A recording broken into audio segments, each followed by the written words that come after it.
sekarang kita akan bahas soal Sentry. Jadi Sentry ini tools yang bakal ngebantu kita sebagai developer untuk nge-track error yang ada di aplikasi kita. Jadi ketika aplikasi kita crash gitu atau terjadi error di belakang misalkan di server, itu kita dikasih tahu oleh Sentry. Jadi dia bakal nge-capture error yang terjadi di aplikasi kita, bakal dikirim ke dashboardnya Sentry, yang dimana dashboard itu bisa kita akses. Kemudian kita bisa tahu tuh ada error apa aja di dalam dashboard tersebut atau yang terjadi di aplikasi kita. Contohnya kayak gini, saya kasih contoh cepet-cepet kayak gini. Ketika kita bikin aplikasi, let's say kita pakai Next.js, kemudian kita deploy ke production, itu kan ketika terjadi error di suatu fitur, end user tuh bakal dikasih tahu dengan cara ngasih UI 500 gitu, ada error 500. Atau ngasih halaman error atau tampilan error yang user friendly gitu kan, yang dikasih alert warna merah, tulisannya pakai tulisan yang komprehensif gitu, aplikasi terjadi error karena bla bla bla gitu. Padahal di belakangnya itu terjadi error karena sesuatu yang bisa jadi nggak expect gitu oleh aplikasi kita. Misalkan karena kita lagi melakukan fetch gitu, di aplikasinya ada melakukan fetch ke server, kemudian responnya 401 karena tokennya expire lah atau apa, kemudian itu nggak kita handle, akhirnya jadi crash kan bisa. Atau yang paling sering itu ada objek yang kita coba akses propertinya, ternyata propertinya itu nggak ada gitu kan. Apalagi yang deep, objeknya tuh deep banget nestednya gitu kan. Jadi kita coba ngakses objek di dalam objek lagi, akhirnya dia error gitu. Jadi contoh-contoh error kayak gini yang sering terjadi sebenarnya di production kalau kita ngerjain projectnya ya mungkin skala menengah ke bawah ya. Kalau menengah ke atas biasanya udah lengkap banget kan, ada unit testing segala macam pakai static type, pemrogramming bahasa programming gitu, jadi kayak TypeScript atau Rescript, jadi di define tuh type-type. Tapi terlepas itu seringkali terjadi error ya. Jadi Sentry ini ngebantu kita sebagai developer nge-capture error-error tadi, lalu dikirim ke dashboardnya Sentry, di mana dashboard itu kita bisa akses, lalu kita bisa melakukan investigasi gitu, error tersebut tuh terjadi karena apa kayak gitu, atau di baris kode yang mana yang bikin error sehingga aplikasinya crash. Kayak gitu. Jadi simpelnya kita akan coba belajar Sentry. Jadi Sentry ini sebenarnya bukan cuman untuk Next.js ya. Ini support beberapa, bahkan banyak sekali framework JavaScript. Dia juga bukan cuman buat front end, dia bisa juga buat back end kayak Node.js, kemudian juga Python, PHP segala macem. Bahkan juga untuk desktop apps dia support. Ini keren banget kalau menurut saya Sentry ini. Dan ini gratis ya, karena saya juga pernah pakai si Sentry ini dan memang bagus banget. Kemudian jadi sampai lupa saya mau apa. Ya jadi kita akan coba belajar lah, kita integrasiin aplikasi Next.js kita. Jadi misalkan kita mau ngerjain project lain, kita pasangin nih error tracking, sehingga ketika ada error diulang-ulang, ketika ada error di production itu kita bisa tahu error ini terjadi karena apa, kayak gitu. Banyak banget tuh fiturnya, banyak banget. Ini juga bisa diintegrate.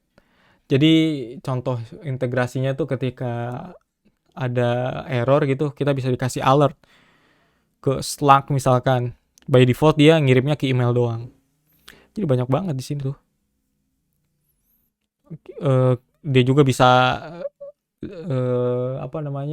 ada rilis gitu. Jadi kita bisa ngasih tahu ke Sentry gitu bahwa ini kode yang lain gitu, versi yang lain.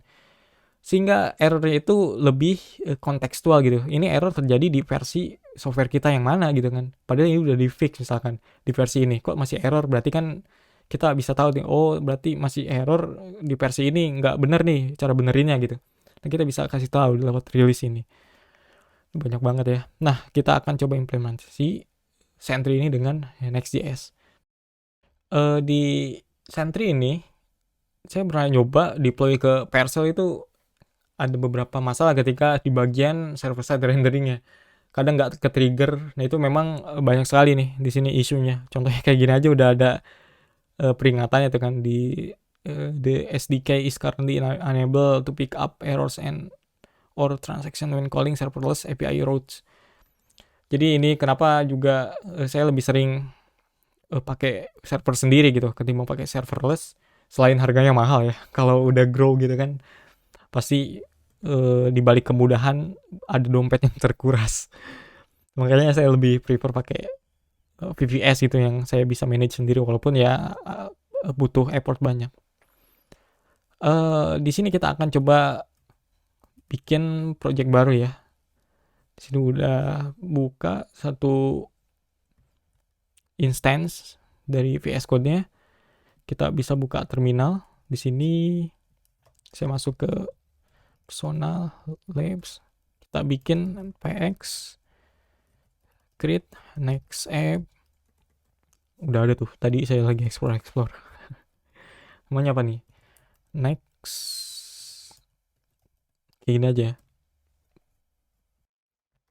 Terlalu gede ya. Tunggu dia lagi install. Jadi di sini tuh kita nanti install lagi package-nya. Yang ini next atau sentry/nextjs. Next.js ini unik karena dia itu bisa dibilang dikategorikan kedua kategori. Dia juga server dan dia juga client, karena kalau kita pakai React udah jelas itu client ya, maksudnya dia tuh masih di kategori browser gitu karena jalannya di browser. Kalau Node.js ya berarti jalannya di server. Karena Next.js ini dia jalannya di dua tempat, jadi bisa dibilang unik juga. Karena di dalam ini, ketika kita install ini, under the hood-nya itu dia install dua package, React dan juga Node.js. Kayak gitu.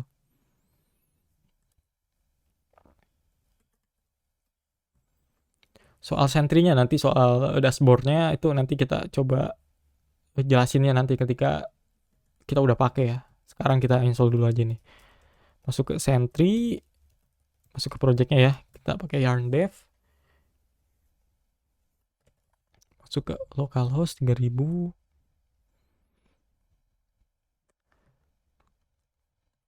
Udah nih, kita udah berhasil init satu project Next.js-nya ya. Sekarang kita coba login dulu deh ke Sentry-nya. Kita bisa sign in with Google. Di sini nggak tahu ya kenapa internet yang saya pakai providernya ini ngeselin banget. Buka Stack Overflow, buka GitHub, buka Sentry, bahkan buka Heroku, buka yang lain itu lambat. Nggak tahu kenapa. Emang ngeselin, kadang ngehambat saya untuk explore kayak gini.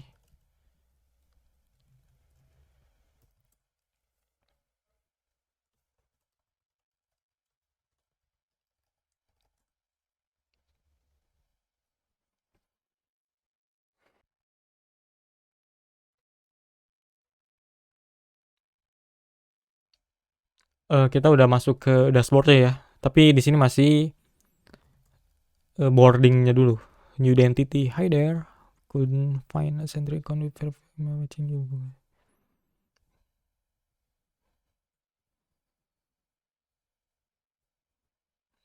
Oke. Okay.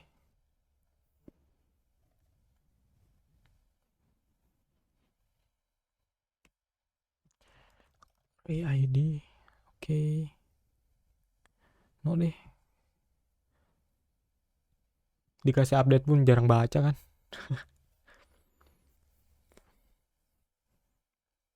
Oke, ini masih onboarding ya. Kita pakai apa? Kita pakai JavaScript di sini. Create project. Prepare the JavaScript SDK. Don't have a relation with your terminal. Oke. Okay. Nah, ini contoh kalau kita pakai JavaScript yang pure gitu, karena browser kan dia. Jadi kita install package ini. Kita bisa skip ini dulu. Mana ya? Kok nggak ada skipnya?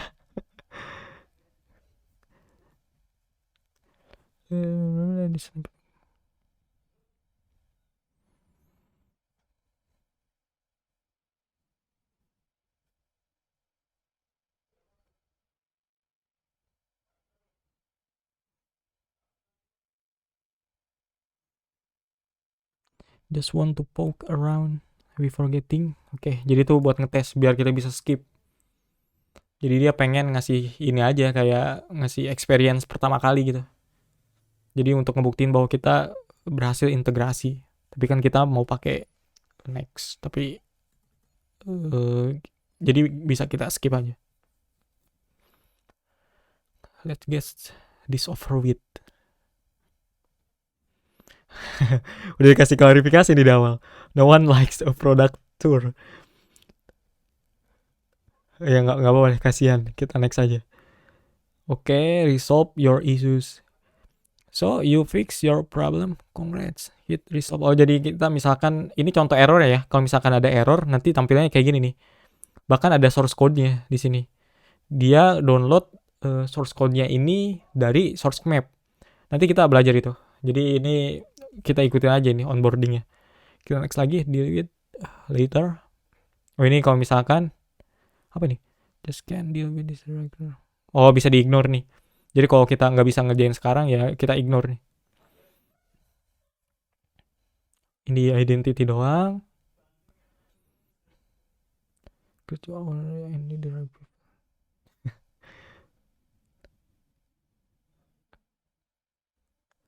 Oh ini kayak nge-assign ya, kayak assign ini siapa nih yang responsible buat ngebenerin isu ini. Ini teks doang. Oke, udah suspek. Oke, ini stack trace-nya. Jadi kalau kita error di JavaScript juga kan di console log tuh ada stack trace-nya ya. Error ini dari mana aja. Kayak gini nih. Kan banyak tuh. Kayak misalkan kita pakai satu file gitu atau kita ngoding di satu file, kemudian kita include library kan pasti jadi berhubungan tuh dengan file yang lain. Itu kan jadi diurutin. Ternyata hubungannya ke sini, ke sini, ke sini, ke sini gitu. Itu stack trace namanya. Ini breadcrumb.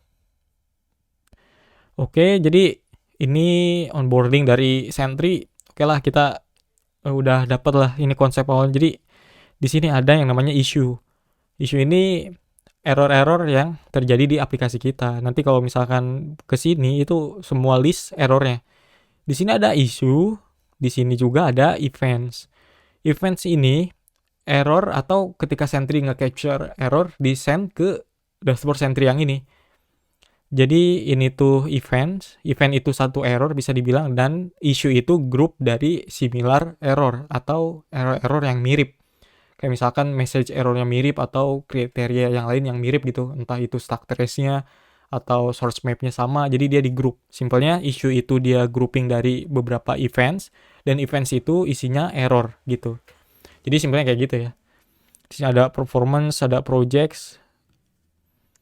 Jadi di sini ada banyak sekali ya, tapi ya kita nggak pakai semua inilah. Kita akan pakai yang beberapa yang akan kita pakai aja. Oke, itu aja. Kita udah berhasil nih bikin satu akun di Sentry. Kita akan install ya. Sekarang kita install ini, kita pakai yarn ya. Kita copy ke clipboard, kita masuk ke sini, kill servernya, lalu kita paste, kita enter. Hidup ini sekarang mudah, ada copy paste, jadi jangan disia-siakan ya fitur itu, biar cepet. Oke, udah cepet juga nih. Berikutnya ini configuration should happens as early as possible in your application life cycle. Oke. Oh, ini nge-configure ya. Jadi kita melakukan konfigurasi Sentry-nya. Kan si Sentry ini baru kita install doang, belum ngasih tahu nih errornya mau dikirim kemana, project kita namanya apa, gitu. Jadi kita perlu configure. Di sini sebenarnya ada dua opsi. Kita mau configure secara otomatis pakai wizard. Wizard itu ya kayak next gitu kan. Kita dikasih pertanyaan, kita jawab. Di belakang layar Sentry CLI-nya itu dia bakal bikin beberapa action. Ya beberapa diantaranya atau salah satunya dia bikin beberapa file ini kayak Sentry client config dan lain sebagainya gitu. Atau kita pakai cara yang manual. Jadi kita setup pakai cara yang ini. Nah, karena saya udah pakai cara yang ini, kita akan coba pakai cara yang otomatis. Semoga aja lebih mudah dari yang manual. Seharusnya lebih mudah.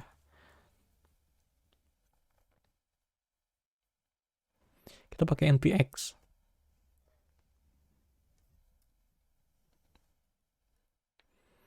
Nah udah jalan tuh, dia udah jalan juga, please open. Dia lagi buka kemana? Kita copy, dia malah buka ini Firefox saya pada pakai Chrome. Enggak, jangan di situ. Kita copy aja kalau browsernya salah dibuka. Buka di sini aja nih. Kita copy. Kenapa nggak bisa di copy sih?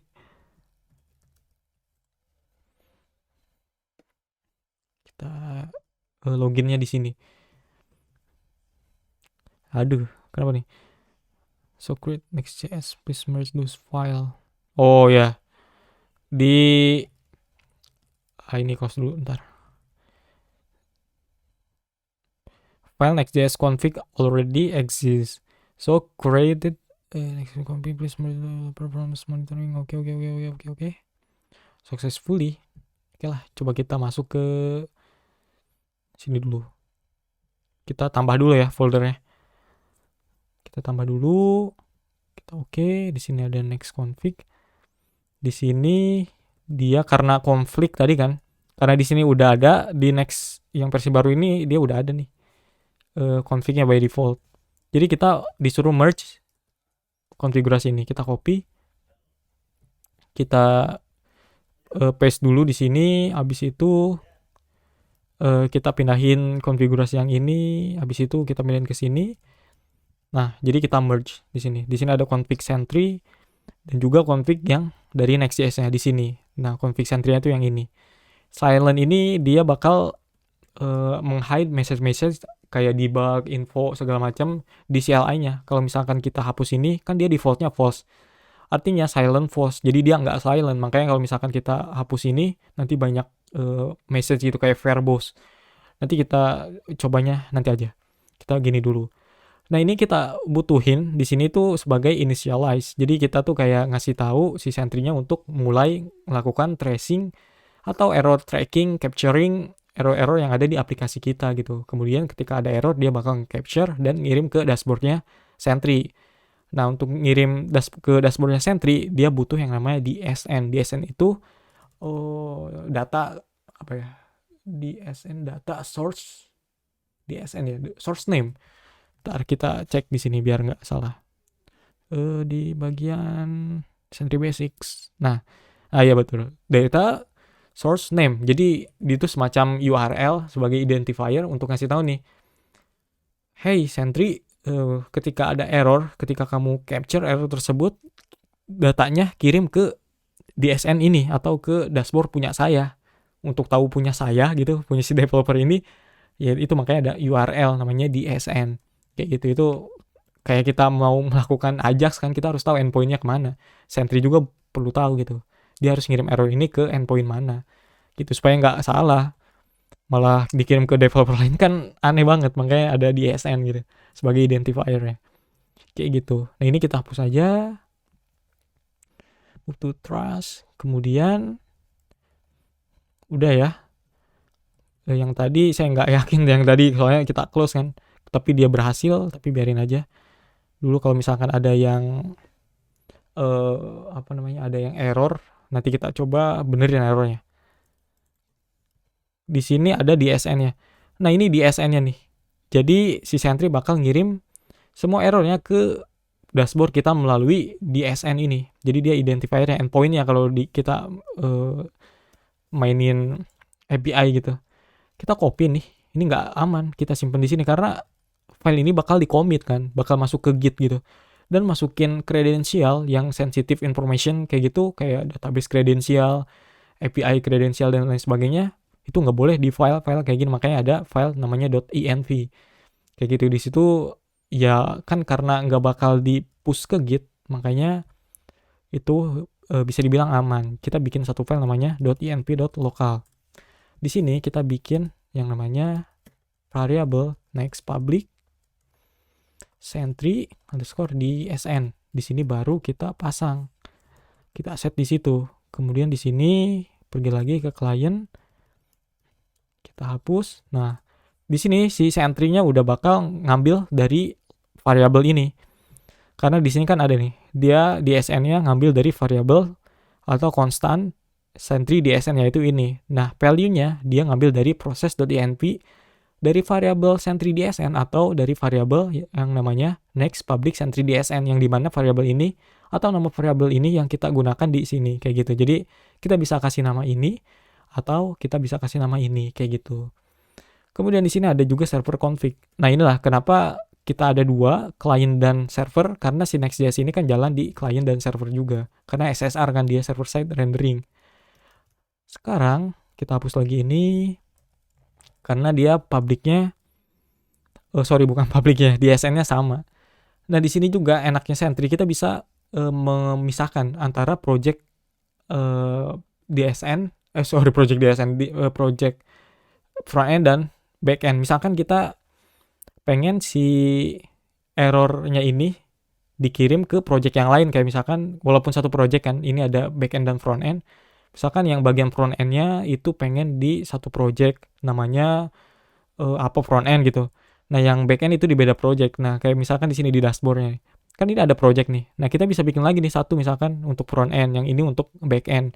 Nanti jadi lebih terorganisasi gitu si error trackingnya. Jadi ketika kita buka issue di sini, yaitu berarti untuk yang front end semua. Nah, kalau misalkan kita mau ke back end, kita pergi ke project yang lainnya, klik, lalu masuk ke issue lagi. Kayak gitu. Itu enaknya Sentry. Jadi kita bisa pisah-pisah. Nah, hal kayak gitu itu maksudnya ke best practice-nya. Jadi tergantung kita tuh.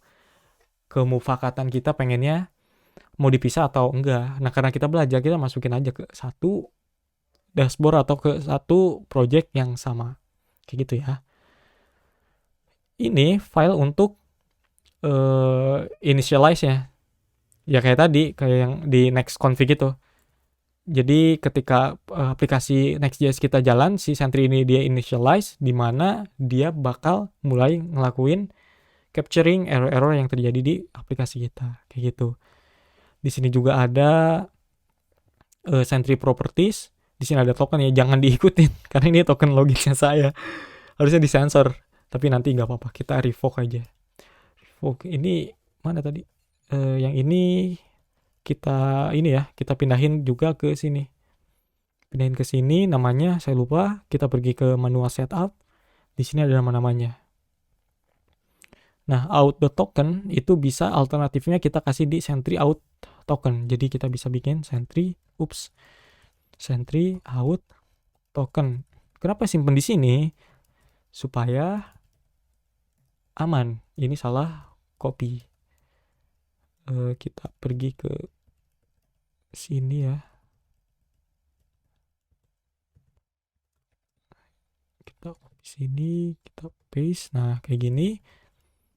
Jadi ini bisa didimin aja, dikosongin.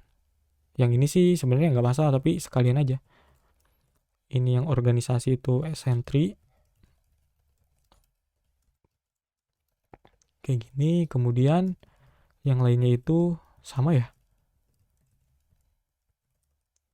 Sentry URL ya. Bukan. Sentry project. Sentry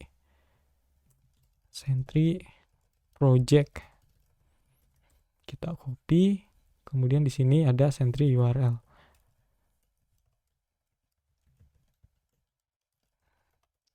Sama dengan kayak gini. Yang ini udah biarin aja. Kayak gitu ya. Kita save di sini. Di situ kita bisa jalanin aplikasinya. Yarn dev. Kan di sini load env from env.local. Artinya variabel-variabel yang ada di sini dia dijadiin sebagai variabelnya ketika kita jalanin aplikasi next-nya. Kemudian kita pergi ke sini, habis itu harusnya nggak gini, kepencet 2 kali. Kita reload. Dia build page. Tunggu dia sampai selesai. Nah, dia udah berhasil reload. Sekarang kita bikin testing. Kita pergi ke getting started. Sini kita bisa verify atau kita bisa mulai ngirim error. Jadi kita klik ini, kita bisa manipulasi nih seolah-olah error gitu kan. Ini chat mulu 2 kali. Sorry ya. Kita pergi ke index di dalam folder public. Di folder pages maksudnya, ke index. Nah, di sini kita bisa bikin tombol tersebut. Kita hapus aja ini. Nah, kita bikin kayak gini. Udah ya. Di sini kita hapus. Jadi kalau kita klik tombol ini, dia bakal sengaja ngirim error untuk verifikasi, untuk ngetes lah dia jalan apa enggak gitu. Udah jalan atau belum nih? Nah udah ya, kita klik nih, kita buka konsol. Buka konsol di Chrome gimana ini? Spek aja lah. Pergi ke konsol, kita klik ini. Nah dia error kan, Sentry front end error, message-nya sesuai dengan yang di define di sini. Nah ketika ada error kayak gini harusnya muncul di dashboard Sentry. Kita pergi ke sini, kita klik ini aja nih, atau klik ini supaya reload. Nah, dia kekirim errornya Sentry front end error. Kita klik di sini bakal muncul detail error-errornya. Kayak misalkan ini IP-nya, ada Chrome-nya, browsernya, maksudnya ada Mac OS, OS-nya apa, versinya lengkap banget. Ada browser versionnya tuh sampai titik-titiknya, browser name, device, family, environment-nya, development. Nah, environment ini yang nanti sesuai dengan environment project kita. Misalkan kita di production, ya nanti dia bakal tag-nya berubah. Ini banyak banget kan tuh. Kemudian di sini juga ada halamannya, dia terjadi di halaman apa. Nih ada rilis juga tuh. Nanti kita belajar juga lah itu. Kemudian kita bisa lihat nih ada exception-nya, stack trace-nya kayak gini. Kemudian di sini ada breadcrumb-nya. Lihat tuh, dia elemennya mana nih? DOM tree-nya kemana? Ternyata ini elemen yang ini dari body anaknya body yang ini anaknya elemen ini kayak gitu. Jadi DOM tree-nya kelihatan gitu. Itu tuh peranakannya kayak gimana supaya bisa nge-track kita. Di sini ada user agent-nya, IP-nya sama ya kayak yang di atas ya. Kayak gitu, ini lengkap banget. Jadi kita bisa handle. Nah, di sini ada error. Source code was not found. Jadi Sentry ini ketika dia capture error, dia tuh bisa nampilin source code-nya kayak di demo tadi sebelumnya. Dia bisa nampilin gitu errornya di halaman di file apa, lalu di baris berapa gitu. Nah di sini kan nggak ada nih, cuman stack trace-nya aja. Di development itu nggak ada karena memang si source code-nya itu nggak dikirim. Jadi kita nggak bener-bener ngirim source code-nya ya asli gitu. Maksudnya kita ngirim source map-nya. Source map itu nanti kita akan coba bahas di berikutnya ya. Seperti yang saya sebutkan sebelumnya, Sentry itu punya kemampuan untuk nampilin potongan kode di issue yang terkait gitu. Jadi kode mana nih yang nyebabin error ini terjadi gitu. Contohnya di demo ini. Ini bukan issue punya kita yang kita generate ya. Ini contoh. Nah kayak gini nih. Dia munculin potongan kodenya. Jadi lebih jelas kan. Ini di line berapa, potongan kode mana nih yang nyebabin ini error gitu kan. Ini demo nih yang punya kita ini. Di sini kagak ada. Kenapa? Karena di sini ada error. Error ini yang nyebabin kita nggak punya potongan kode tersebut atau tampilan potongan kode di sini. Kalau kita expand, show, di sini ada error lagi nih message-nya. Source code was not found. Artinya si Sentry ini nggak punya source code kita. Jadi gimana mau nampilin source code-nya? Orang dia aja nggak punya kan apa yang mau ditampilin gitu. Nah hal ini wajar di Sentry gitu. Kalau kita di tahap development. Karena kan kita masih development kan. Jadi kita bisa tahu kalau kita ini di development karena kita pakai perintah yarn dev kalau di Next.js. Gitu. Nah dengan kita jalin yarn dev atau next dev under the hood-nya, itu kita artinya lagi develop project Next.js-nya. Lalu environment variabelnya ngasih tahu bahwa ini di fase development. Kayak gitu, makanya dia nggak punya source code-nya karena tadi tuh si Sentry ini default behavior-nya untuk development memang nggak ada source code atau si Sentry nggak minta source code-nya atau kita nggak ngirim source code ke Sentry gitu ketika jalanin yarn dev gitu. Nah untuk dapetin source code-nya Sentry itu ketika kita mau production build gitu. Nah kalau di Next itu untuk ngelakuin production build, kita jalanin yarn build atau next build yang ada di package JSON kan ada tuh. Kita buka aja nih. Ada package JSON. Nah ini nih, kalau ini kan development. Kalau kita jalanin build artinya kita mau ke production. Kayak gitu. Jadi makanya prosesnya kan panjang tuh, ada generating static file, optimizing segala macam. dia juga generate file-file yang lain, yang akhirnya kalau misalkan kita nge-export ke static site, nanti ada folder baru namanya folder out gitu. Di situ static site semua. Nah, kalau kita server side itu munculnya nanti adanya di folder .next ini. Nah, contohnya kayak gini nih. Kan ada di .next nih file kita kan. Nah, jadi ini file yang udah ditransformasi oleh si Next.js-nya under the hood-nya, yaitu melalui Webpack ya.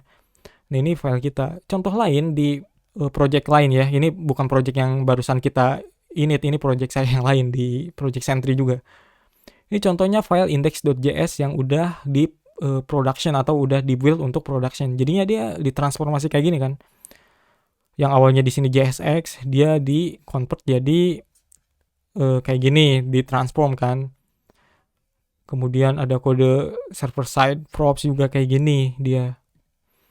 Jadi kayak gitu. Ini kan sangat nggak rapi gitu.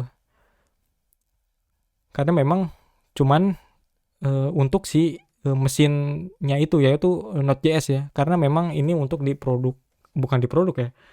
Untuk dibaca oleh Node.js ya.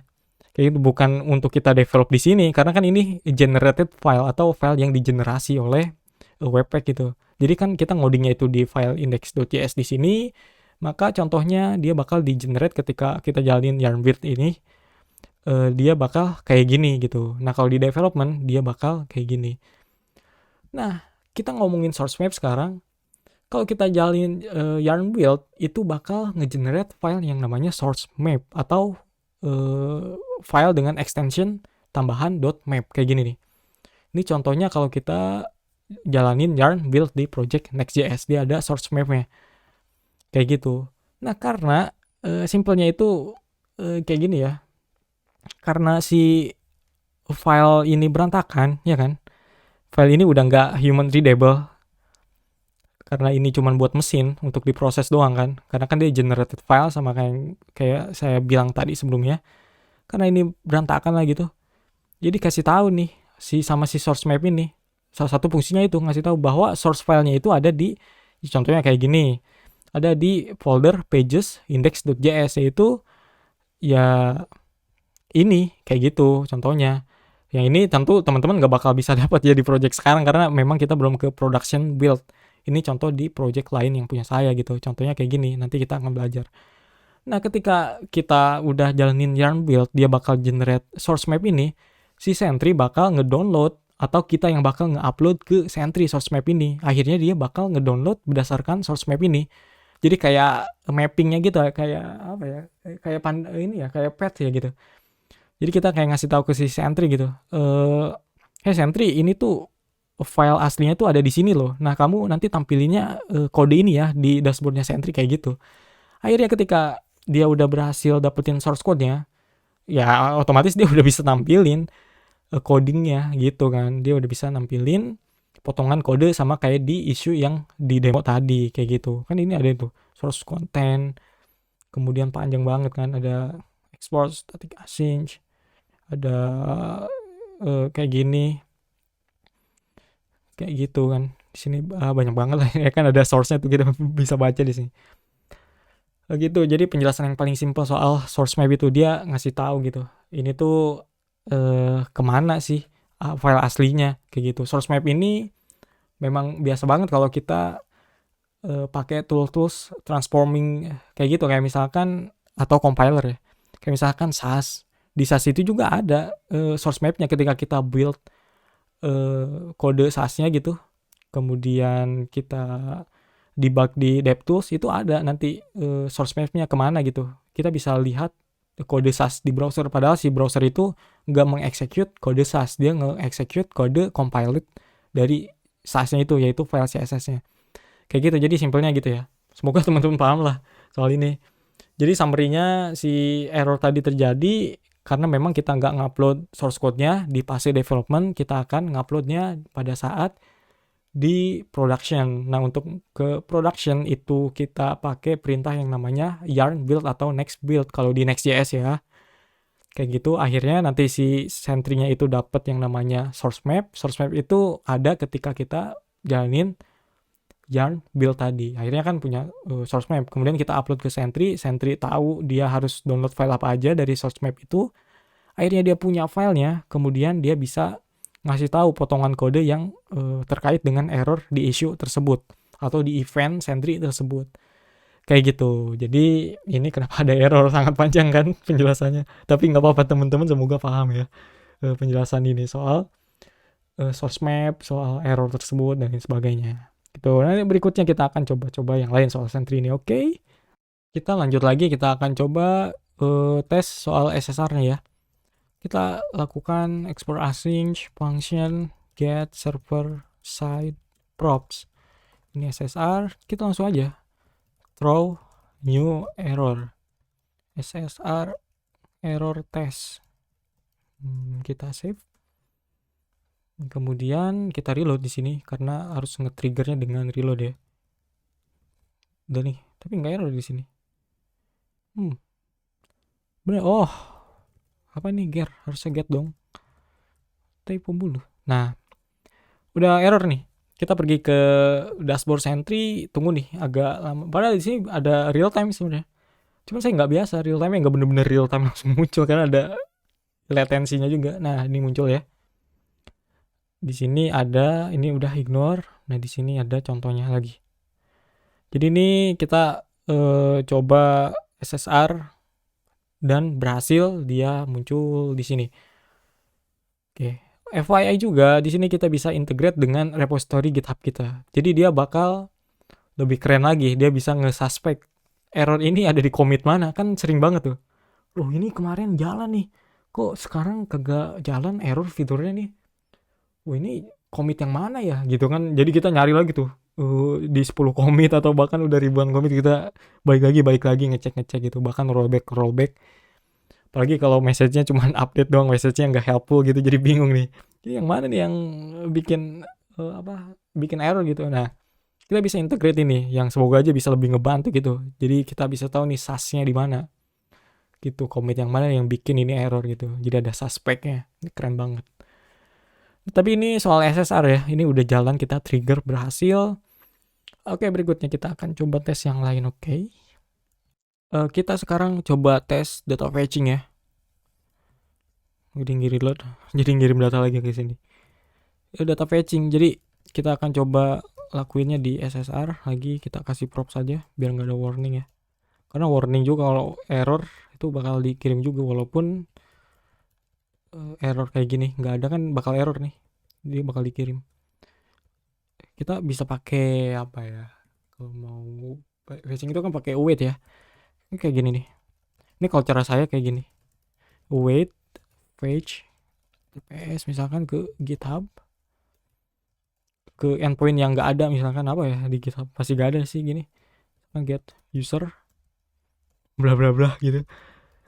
Terus if rec oke. Jadi kalau dia nggak oke ya, artinya dia error entah 404 500 atau apa, kita bisa throw new error.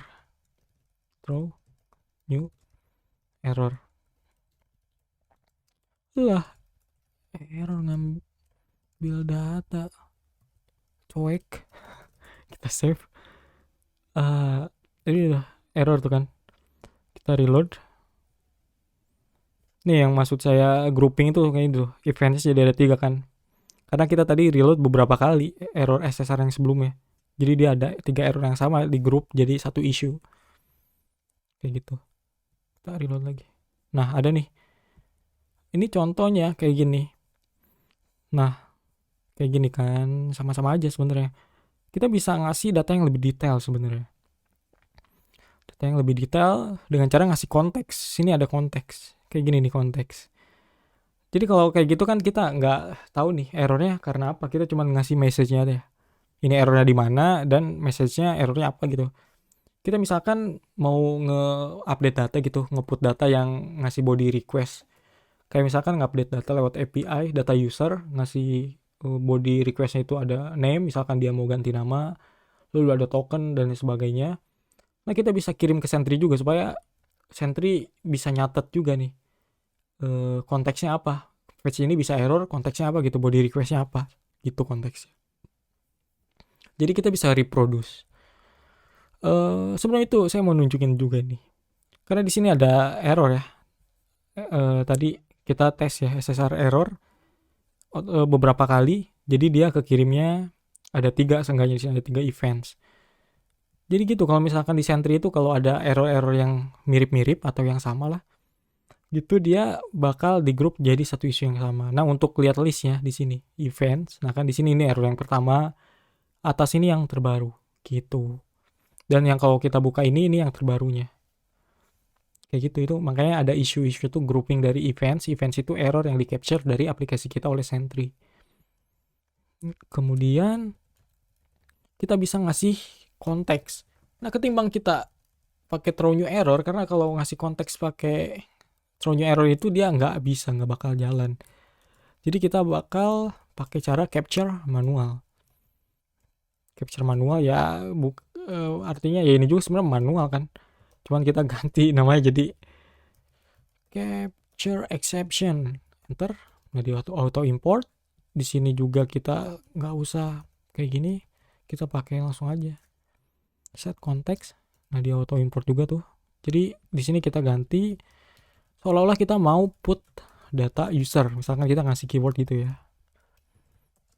Ini mah soal best practice aja sebenarnya, ngasih nama, ngasih datanya, pengen apa gitu. Tapi contohnya kayak gini. Jadi kita misalkan mau ngupdate data user lewat API, metodenya itu page ya. Put aja deh, orang di situ put ya. Put, kemudian di sini kita mau kasih headers authorization, pasti pakai out ya, ngupdate user supaya bisa identify. Di sini tokennya apa? Authorization bener. Kemudian kita bikin fake token. Pura-pura ceritanya tokennya ini user nih. Entah nanti ngambilnya dari cookie, dari local storage. Lalu namanya kayak gini, data yang pengen diubah ceritanya kan. Kemudian di sini ceritanya kita kasih token. Ini terlepas aman atau enggak ya, ngasih data token user ke Sentry untuk reproduce. Tapi seenggaknya contohnya kayak gini. Kita nggak ngedebat soal itunya aja. Yang penting kita belajar soal konteksnya. Kita save. Kita balik lagi ke sini, kita reload. Oke, di sini kagak error. Kenapa kagak error? Apakah jangan-jangan kita pakai metode put yang sebenarnya bisa oleh endpoint ini? Tapi kita ke sini dulu. Siap, barangkali ada. Ntar ini kita ganti dulu errornya. Lah, error ngupdate profile user ngab. Kita save, kita reload.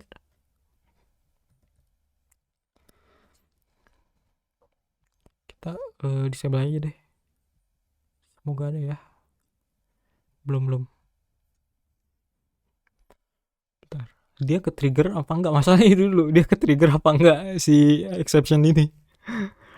Aduh, harusnya ke trigger ya, karena pasti nggak ada lah, endpoint itu masa ada.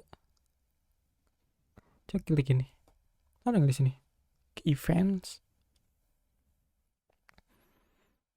Ini apa? Bukan, emang agak ini nih ada nih di sini, dia di grup. Coba balik lagi. Nah, ini ada nih, dia agak ada ini, ada delaynya ya, karena memang ada proses kali backgroundnya, jadi agak lama gitu. Sini ada nih errornya sesuai kan sama yang kita update tadi. Sini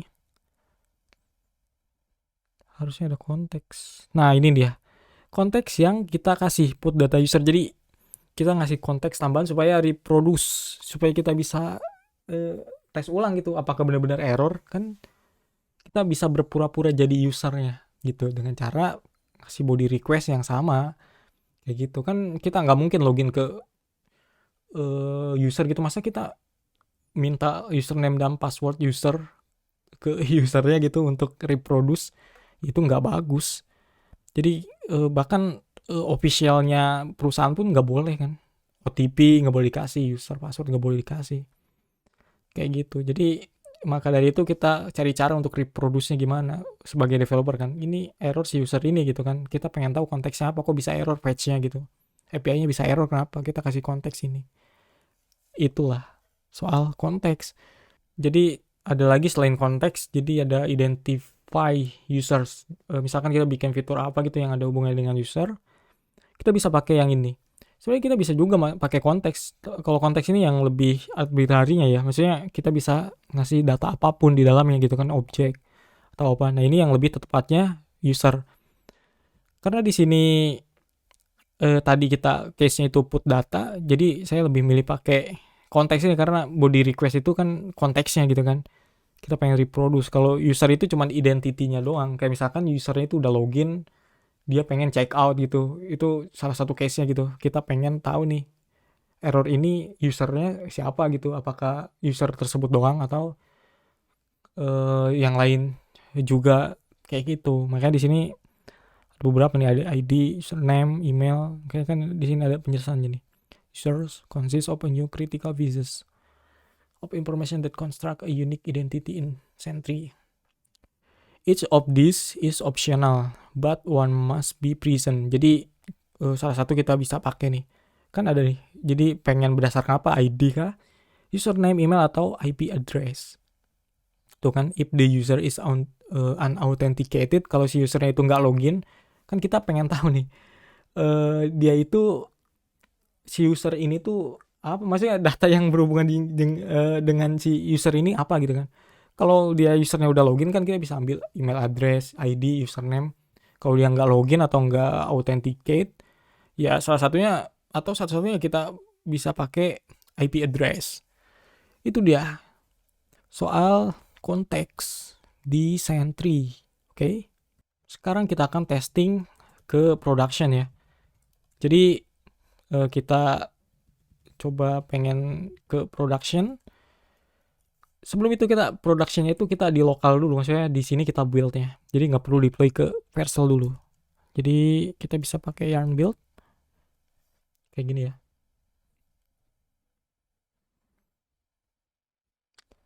Dia bakal build untuk production ready kan tuh, optimize.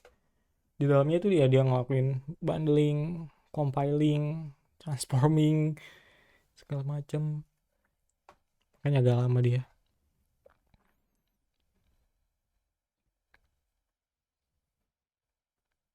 Dari tadi ini muncul ya, kagak gua close. Udah berhasil nih. Jadi kita bisa pergi ke folder next di server, kemudian pages. Makanya di sini sekarang ada source map-nya gitu. Nah, sekarang kita bisa jalanin pakai yarn start. Kita save deh. Jadi kalau untuk jalanin production pakai start bukan dev ya. Kita reload. Nah, kita coba pergi lagi ke sini.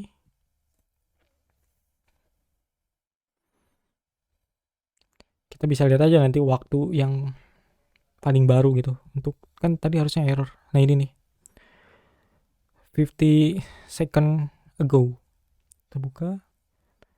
Di sini berhasil nih. Ada exceptionnya sekarang, ada potongan kodenya. Errornya udah nggak ada. Kalau yang lain kan tadi ada. Mana ini? Nggak ada, udah nggak ada ya kalau di sini ya. Yang ada mana sih? Ini nih, kan ada error tuh. Ini ada error, yang ini udah nggak ada.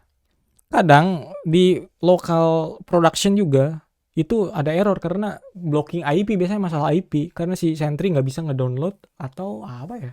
Iyalah, nggak bisa ngambil source mapnya dari server local host kita gitu. Makanya kadang ada masalah IP. Nah di sini kebenaran aja berhasil karena saya beberapa kali ada masalah itu. Nah lebih keren nih, dia errornya di mana, bagian mana, ini ternyata errornya gitu kan, lebih jelas, ada konteksnya kan. Stack trace, jadi stack trace nya bukan cuman listnya, jadi ada potongan kodenya juga. Di sini juga ada breadcrumbs-nya, kita request kemana ada, lalu dia exception-nya apa. Ya ini soal cookie yang ada di browser. Ini ada juga konteksnya. Jadi kayak gitu ya. Nah, berikutnya kita coba akan deploy ke Vercel. Mungkin karena ada beberapa masalah soal serverless functionnya, kita akan tes yang front end-nya aja ya. Takutnya teman-teman nggak ada gitu di sini. Atau nggak bisa tetap error gitu karena masalah IP yang tadi saya bilang. Kita sebelumnya udah berhasil ya nampilin potongan kode di isunya Sentry. Sekarang kita akan coba testing di Vercel. Jadi kita pergi ke Vercel, kemudian kita bisa login di sini. Coba pakai GitHub. Tapi saya belum login GitHub di sini. Jangan pakai GitHub deh, pakai email aja. Ups, salah. Ini nih. Sini continue with email. Oke, kita udah masuk ke project ya, ke dalam Vercel. Sekarang kita akan coba login ya di terminal. Kita pergi ke sini. px Vercel login id@gmail.com. Enter.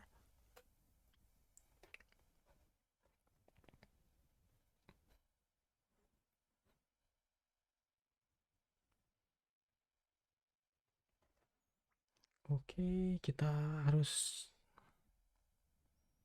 verify login.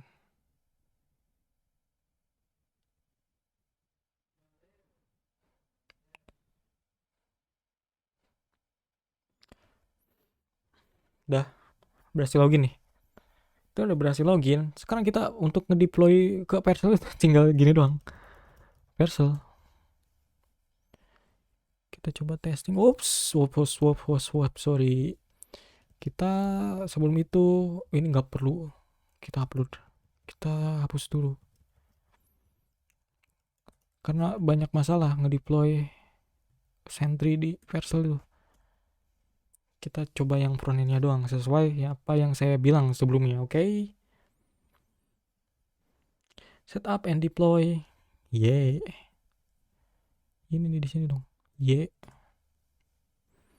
Which scope you want to deploy to? Yeah. Link to existing project? No. I have no existing project. What's project's name? Yes. This directory. Oke, betul. Uploading. Build output. Apa lagi nih? Build command, run build. Output benar. Want to operate the setting? No. Dia pasti error. Percaya nggak? Coba. Pasti error nih. Kayaknya. Tunggu deh. Semoga aja enggak sih.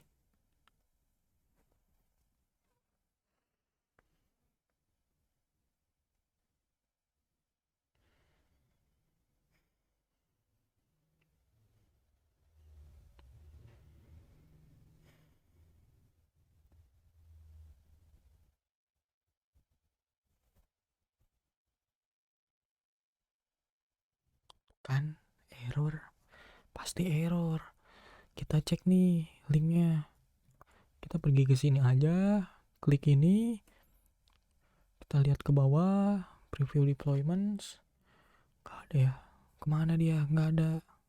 Ini dia. Kita klik. Error. Incorrect.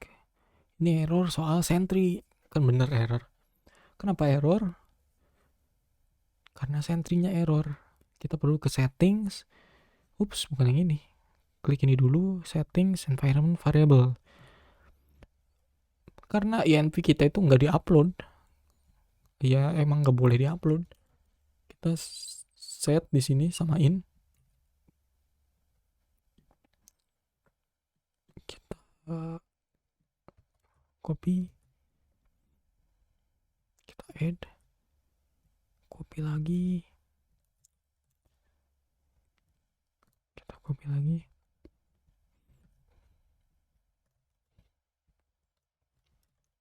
Enak banget kerjanya, copy paste doang.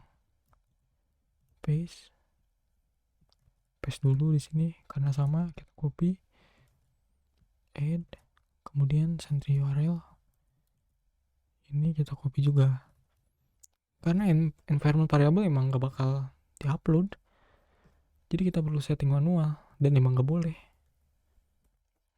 Expert kita deploy lagi, karena errornya soal sentry tadi salah URL ya pasti sih kayaknya, ya bukan kayaknya pasti soal dia nggak bisa dapetin environment variable ya, kayak data-data ini kan nggak ada, dia pasti error.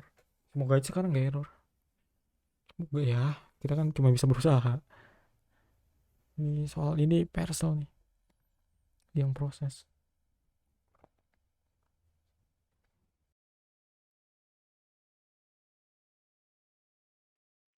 Kan berhasil sekarang, sudah pasti. Di sini preview, karena deployment type di Parcel itu ada 2 sih. Kalau workflow-nya di Parcel itu ada 3, develop, preview, ship. Jadi kalau deployment-nya itu ada 2 ya. Pertama preview, kedua itu production. Yang ini tuh preview gitu. Jadi saya nggak tahu ya, bisa disamain kayak staging gitu untuk testing gitu kan. Nah untuk production tuh beda lagi. Nah, ini udah berhasil nih, tapi kenapa masih error? Deployment ini nih yang tadi yang error, yang ini berhasil kita visit. Nah muncul nih, kita klik, bam,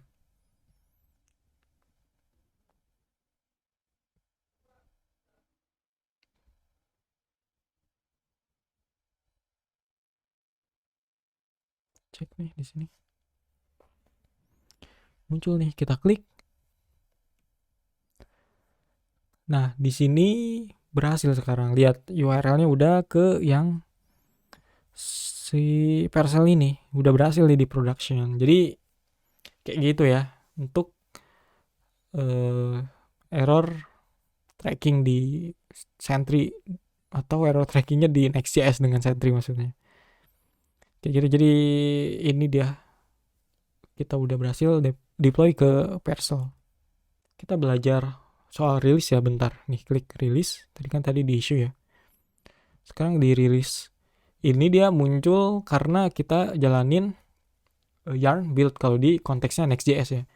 Jadi ketika kita jalanin build command di Next.js, yarn build atau under the hood-nya itu next build, dia selain ngasih tahu ke si Next.js-nya suruh compiling, transforming, dan lain sebagainya, ini juga dia nge-trigger Sentry CLI under the hood atau di belakang layarnya untuk nge-build atau untuk bikin satu rilis baru gitu.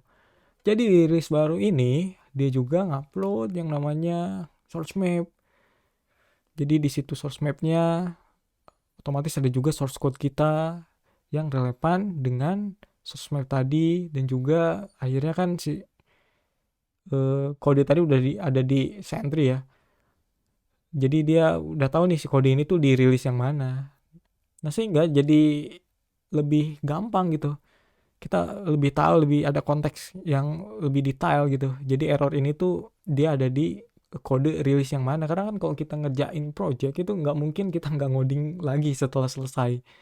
Pasti ada error. Kemudian error itu kita benerin, ada perubahan coding kan. Kemudian kita deploy kalau di Next.js ya kita yarn build lagi, kita build lagi si Next.js-nya. Di situ dia bakal rilis baru Sentry-nya. Dia bakal generate satu rilis baru di Sentry. Habis itu dia juga bakal upload source map yang baru, sehingga kan ada lagi tuh konteks yang baru kan. Di situ ada source map-nya, ada kode yang relevan dengan rilis tersebut. Jadi sehingga ketika ada crash di aplikasi atau ada error, ada issue lah gitu kan, dia bakal nyangkutnya ke rilis tersebut. Jadi kita lebih tahu gitu. Oh ini error itu adanya di rilis ini tuh.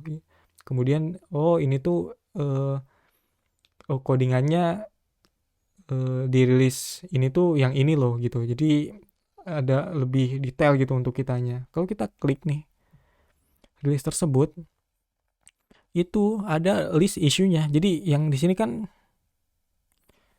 semua isunya ya. Nah kalau kita klik rilis itu terkategori, jadi kita tahu di sini ada rilis yang relevan dengan si error tersebut kayak gitu, atau isu-isu tersebut ini relevan dengan rilis yang ini kayak gitu. Ngerti nggak sampai sini semua? Jangan bingung ya. Soalnya simpel banget kan penjelasannya tadi. Semoga aja teman-teman paham. Nah, kemudian di sini kalau kita klik lagi di event ya, di sini tuh ada rilis yang terkait dengan error ini gitu. Jadi si errornya itu dia dirilis mana sih? Sehingga kita kalau klik ini, kita tahu nih bahwa oh ternyata dirilis ini tuh ada error ini gitu. Atau error tersebut tuh ada di rilis ini, sehingga ya kita bisa mempertimbangkan untuk next release ini. Jadi kita tahu nih dari data-data isu ini kita bisa mempertimbangkan kesehatan untuk next release gitu. Jadi kita bisa lebih lebih akurat lah gitu. Ini perlu nggak nih next release dengan data kayak gini? Kayak gitu ya, ini soal rilis aja. Itu jadi simple. Selain itu juga ada soal performance, ya kan? Ada performance di sini. Kemudian juga ada projects. Ini projects rilis, bukan project rilis, project sentri kita maksudnya. Di sini rilis. Jadi di sini projects. Di sini issue. Di sini user feedbacks. Jadi ada banyak sekali fitur di sentri ini. Kita kalau mau bikin project baru ya di sini create project. Kayak gitu. Oke lah. Ini udah ya soal sentrinya. Udah malam juga nih, sampai saya agak ngaco tadi ngomongnya, agak typo bicara saya. Jadi di sini kita bisa pilih lagi teknologi apa yang mau kita bikin. Jadi misalkan kita mau bikin project Next.js, kita pilih JavaScript. Kalau kita mau bikin Express, kita pilih ini. Kalau Node.js kita pilih ini. Kemudian kita bisa kasih namanya JS Backend kayak gini. Kemudian kita create project. Di sini ada lagi tuh setupnya. Kita bisa langsung skip. Di sini ya kita bisa close juga nih. Kayak gitu, ini jadinya kita punya project baru. Ada 2. Udah lah ya, teman-teman bisa explore lagi yang lainnya. Soal rilis juga ada, soal integrate dengan service yang lain, dengan GitHub supaya makin mantep, dengan SCM yang lain kayak GitLab dan lain sebagainya. Jadi di sini kan bisa cek nih, bisa connect, bisa lihat commit-nya. Di sini juga user feedback. User feedback itu dia manual input, kayak teman-teman misalkan ngunjungin website yang ada form feedbacknya. Kita misalkan mau report bug, di situ kita bisa nih kayak gini, mirip kayak gini nih, cuman ya lebih banyak dari ini. Kayak gini kita bisa ngasih tahu ke si Vercel ada bugs di mana gitu kan. Ini juga sama nih, kayak gini nih formnya tuh contohnya. Jadi kita bisa masang widget kayak gini di website kita kayak gitu. Ini manualnya. Kita juga bisa set alert di sini, kayak bikin rule, sebuah aturan. Jadi kalau kondisi itu memenuhi aturannya, dia bakal ngirim alert ke kita. Nih di sini ada kondisinya. Kita set lah kayak gini gitu. Kayak di di Cloudflare juga punya dia. Cloudflare soal apa gitu, dia bisa ngeblok network. Lupa saya. Firewall ya kayaknya. Dia punya bisa set rule juga. Bisa set rule kayak gitu. Ya ada Discover lain sebagainya. Oke lah teman-teman, terima kasih udah nonton sampai selesai ya. Jadi ini soal tracking error di Next.js dengan Sentry. Kalau kita projectnya simple-simple aja ya nggak perlu sebenarnya. Kalau kita udah menengah ke atas gitu scale projectnya, ya kita bisa ngira-ngira lah ini perlu dipasangin tracking error monitoring atau enggak gitu. Karena semakin gede kan semakin kita harus aware juga bahwa nanti reproduce-nya atau nge-track errornya bakal susah atau gampang gitu. Makanya ada Sentry, sebuah tool untuk kita yang bikin kita ini gampang gitu untuk melakukan tracking error dan monitoring error kayak gitu ya. Kalau ada kekurangan sorry. Kemudian juga kalau ada pertanyaan silahkan ditanyakan. Semoga teman-teman sehat selalu. Udahlah, terima kasih. Sampai jumpa, semoga bermanfaat.